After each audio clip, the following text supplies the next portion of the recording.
vai começar a funcionar amanhã no Brasil a tecnologia 5G, de telefonia celular, sobretudo, né?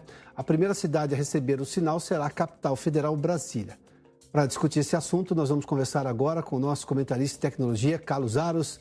Aros, boa tarde, seja bem-vindo. Boa tarde, Piotr, boa tarde a todos. Brasília começa, mas tem aí um percurso muito longo para atender o país como um todo, é isso? Né? Essa é uma história que demorou bastante, né? Seguramente. A gente teve um processo dos mais longos, é preciso dizer, com o 5G.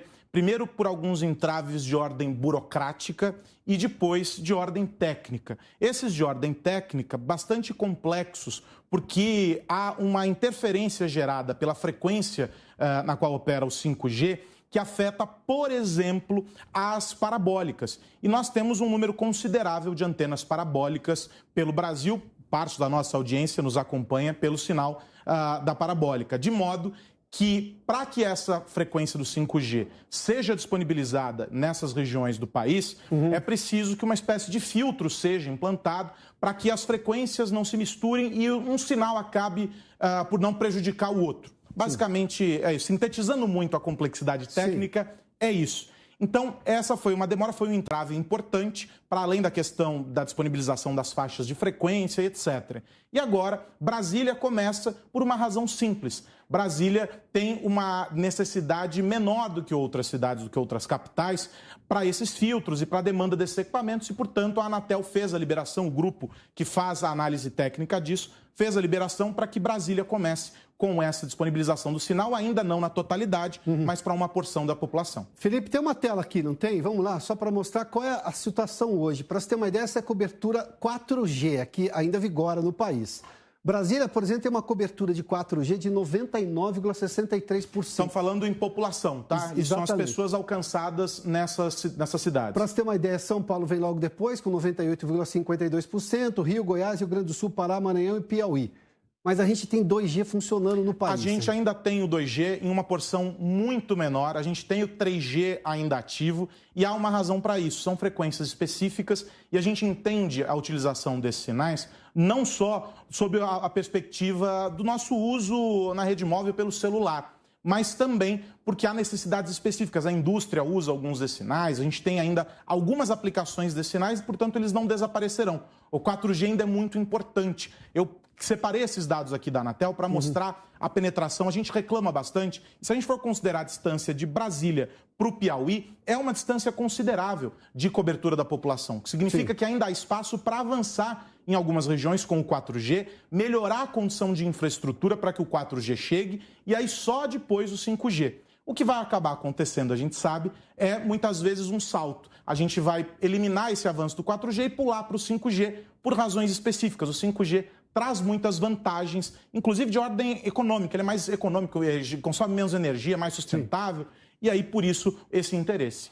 A maior parte dos aparelhos que está sendo lançado agora, o que você consegue comprar no mercado, já tem a tecnologia 5G. Eu estou falando deste aparelho aqui, do aparelho celular. Isso. Agora, é sempre bom lembrar os benefícios que isso vai trazer do ponto de vista da comunicação. Porque uma vez que a gente se acostuma com isso, tudo é muito rápido e se ficar mais rápido e mais eficiente.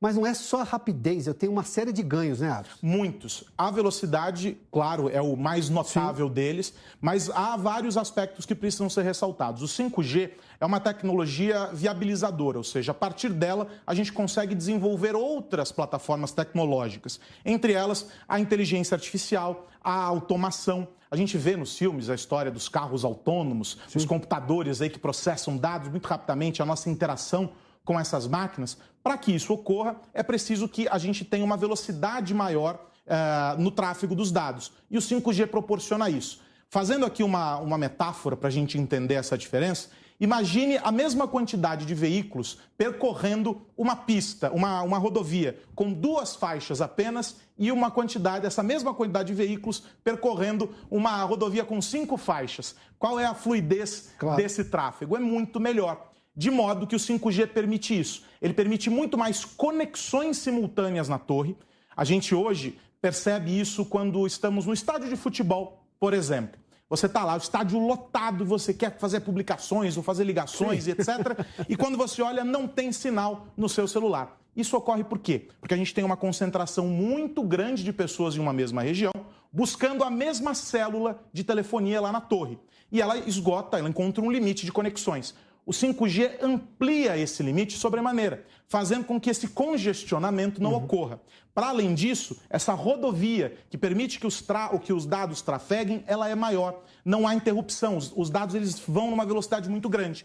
O que faz também com que a latência, que é o tempo de resposta entre o clique aqui na tela do celular e o que aparece para nós, seja muito menor. A gente usa a latência, o jogador, o gamer, ele percebe a latência muito rapidamente. É a definição entre um clique e a ação do seu personagem na tela, definindo a vitória ou a derrota na partida.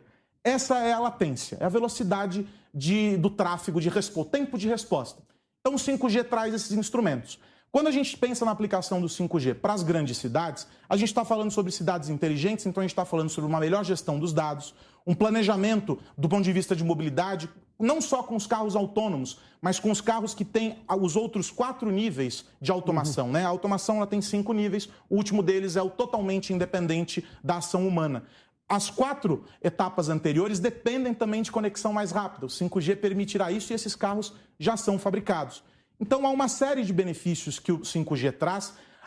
Primeiro, a indústria vai começar a fabricar, já começou, sim, claro. Venderá mais produtos. A perspectiva é que nesse ano sejam vendidos mais aparelhos compatíveis com 5G do que com 4G. Isso falando só aqui no nosso mercado. Então, são mudanças perceptíveis. Alguns estudos apontam a casa dos bilhões de dólares de retorno econômico em função dos investimentos com 5G.